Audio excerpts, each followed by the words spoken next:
Que a paz do Senhor esteja com cada um de vós. Hoje a nossa liturgia da palavra vem nos falar sobre seguir Jesus.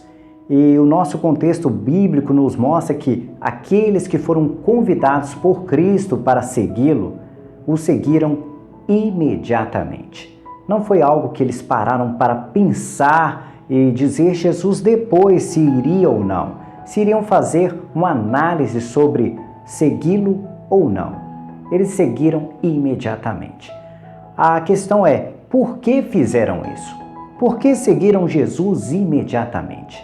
E a resposta é muito simples. Porque eram homens que estavam buscando respostas sobre as coisas da vida e precisavam de orientação sobre quais os caminhos percorrer. E por isso, com toda certeza, através das suas orações, através do conhecimento e a experiência de vida que tinham durante a vivência em sociedade com as outras pessoas, perceberam que Jesus não era um homem igual aos outros.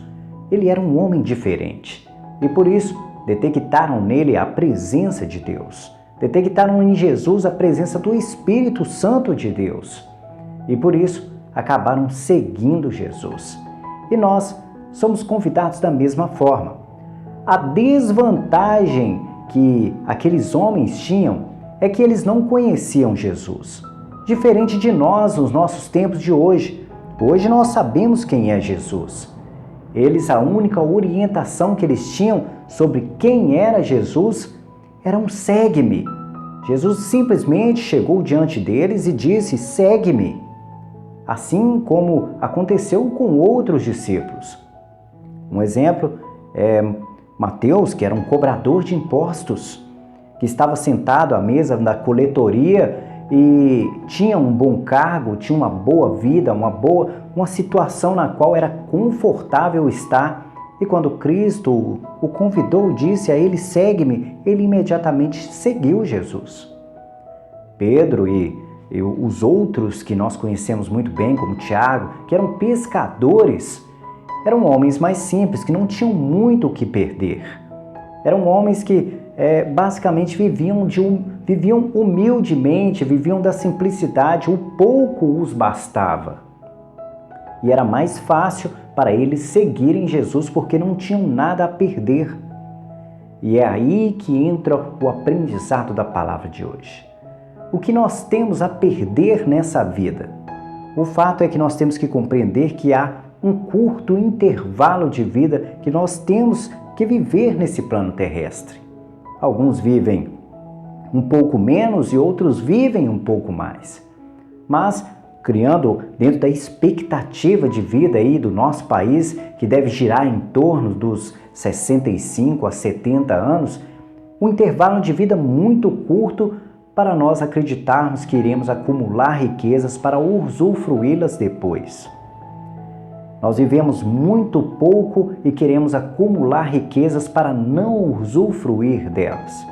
E por isso, quando Cristo convidava esses homens, eles compreendiam que a riqueza que Cristo tinha para oferecer a eles era uma riqueza que não poderia ser acumulada e deixada no plano terrestre. Era uma riqueza que poderia ser acumulada sim, mas levada para o reino dos céus. A riqueza que Cristo sempre ensinou aos discípulos sempre foi a prática do amor.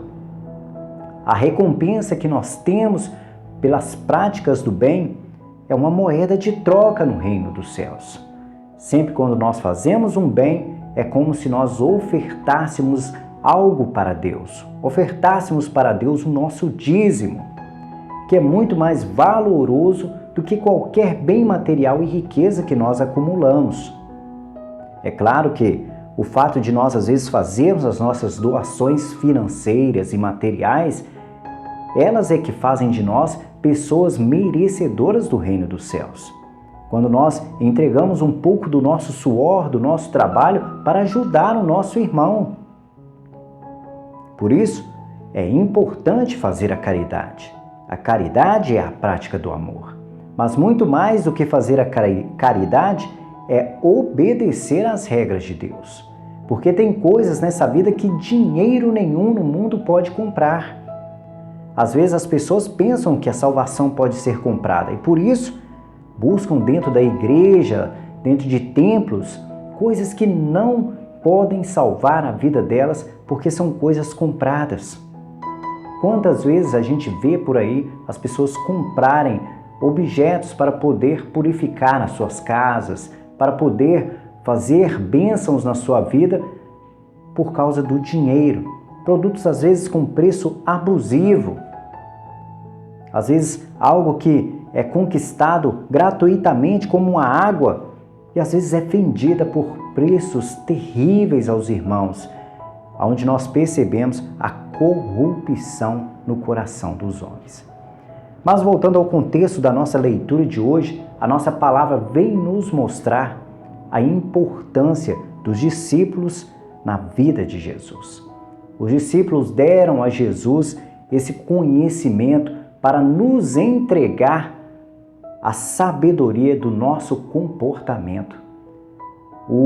A convivência de Jesus com cada um dos seus discípulos, no simples ato de convidá-los para poder compor os apóstolos, mostra o quanto há de aprendizado ali para cada um de nós. Nós muitas vezes somos convidados da mesma forma a compor o corpo e o sangue de Cristo e nós não abandonamos tudo para ir atrás de Jesus. É claro que nós temos que avaliar contextos também, que nós não podemos abandonar nossas famílias, as pessoas que precisam de nós e ir atrás de Jesus para fazer todas as coisas. Nós temos que compreender que, agindo com maturidade, nós podemos sim abrir mão de tudo e ir atrás de Jesus, como os franciscanos fazem. E se nós analisarmos as histórias dos franciscanos, nós vamos perceber que eles não deixam para trás filhos, não deixam esposas, não deixam pessoas que precisam delas para trás. Isso acontece exatamente por quê? Porque são pessoas que agem com maturidade ainda cedo, antes do tempo, antes de cometerem atos de responsabilidades. Vamos dar um exemplo? O casamento. A partir do momento em que você se casa, você tem uma responsabilidade de cuidar da tua esposa e, se tiver filhos, de cuidar dos seus filhos. E por isso você não pode abandoná-los para seguir Jesus. Primeiro porque você tem filhos para cuidar e uma esposa para cuidar. E, naturalmente, responsabilidade como contas para pagar. Mas agora, se você não tem responsabilidade alguma nessa vida, é compreensível que você vá atrás das coisas de Jesus, buscando ser um padre, um diácono, seja lá o que for. Mas quando Cristo o convida, ainda nas responsabilidades de uma família, você pode sim ofertar parte do seu tempo para Jesus. Seja no ministério de música dentro da igreja, no ministério da palavra, seja numa atitude franciscana de ser caridoso com os irmãos, levando às vezes à noite marmitex para os irmãos, sopa para os irmãos que têm fome. Isso são atitudes e comportamentos de prática de Cristo. É um convite que Cristo faz para você o seguir. Quando você ajuda o próximo, é o convite de Cristo para segui-lo. E se você vai ajudar o seu irmão, amando ao próximo como você se ama, você está seguindo Jesus. Faça a sua parte, amando a Deus sobre todas as coisas e amando ao próximo como você se ama, que você estará seguindo Jesus. Vamos passar agora para os comentários do vídeo de ontem. Os comentários do vídeo de ontem, nós temos aqui o comentário da Astéria Maria, que nos mandou: olá, boa noite, missionário Wagner, que a paz do Senhor esteja convosco. Bela reflexão sobre os apóstolos, que deixa a gente mais ativo no caminho da fé. Amém. Eu, José Antelmo, esposo da Astéria Maria, faço das palavras dela a minha. Olá, boa noite, missionário Wagner, irmãos e irmãs do canal.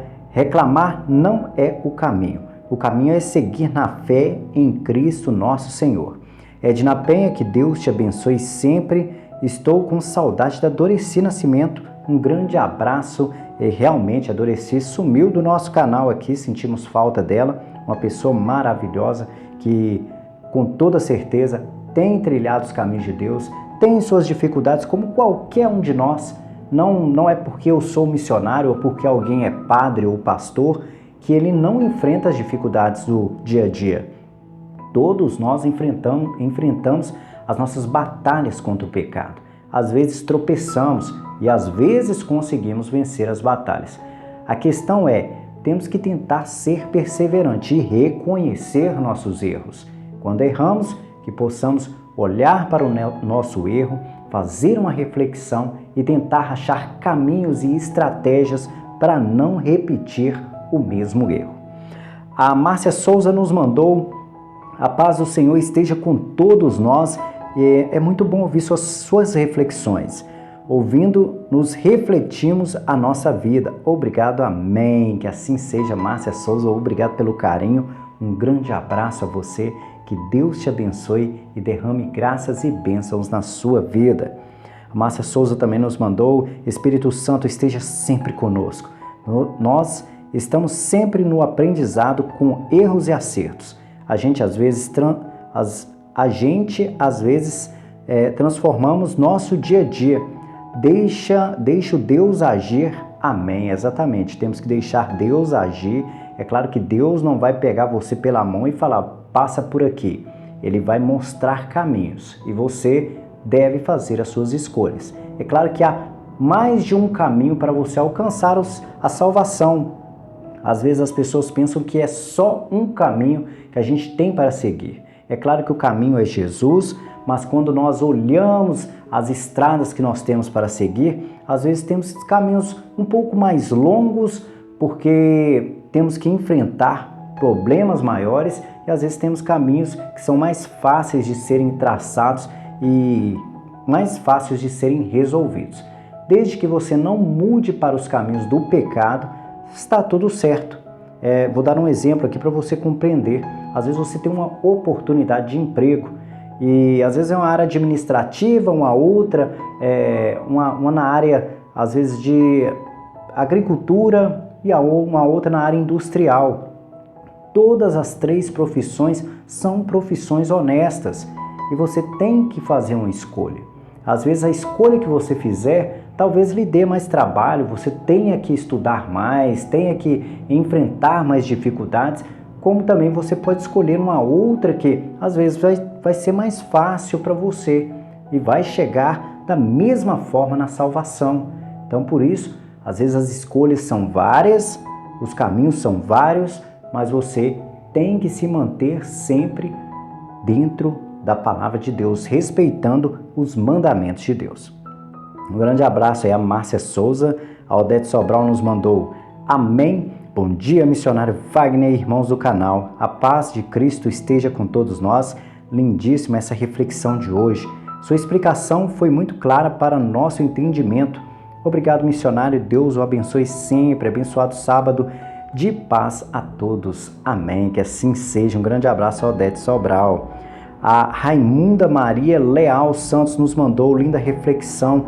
Verdade, eu acho muito bonito como você explica a palavra do Evangelho. Deus te dê mais e mais sabedoria. Amém. Bom dia, muito obrigado pelo carinho, Raimunda. Que Deus te abençoe e derrame graças e bênçãos na sua vida. A Edna Penha nos mandou: bom dia, missionário Wagner. Que a paz do Senhor esteja com todos nós. Jesus amado, proteja minha filha Tatiana de todo o mal. São José Operário, um emprego para minha filha Tatiana. Amém. Obrigado, que possamos colocar em oração aí a Edna Penha, a sua filha Tatiana e toda a família da Edna Penha. Que Deus derrame graças e bênçãos e Deus iluminando e preparando o caminho para a Tatiana encontrar um emprego. E, no mais, esses foram os comentários do vídeo de ontem. Espero que tenham gostado e que a paz do Senhor esteja com cada um de vós.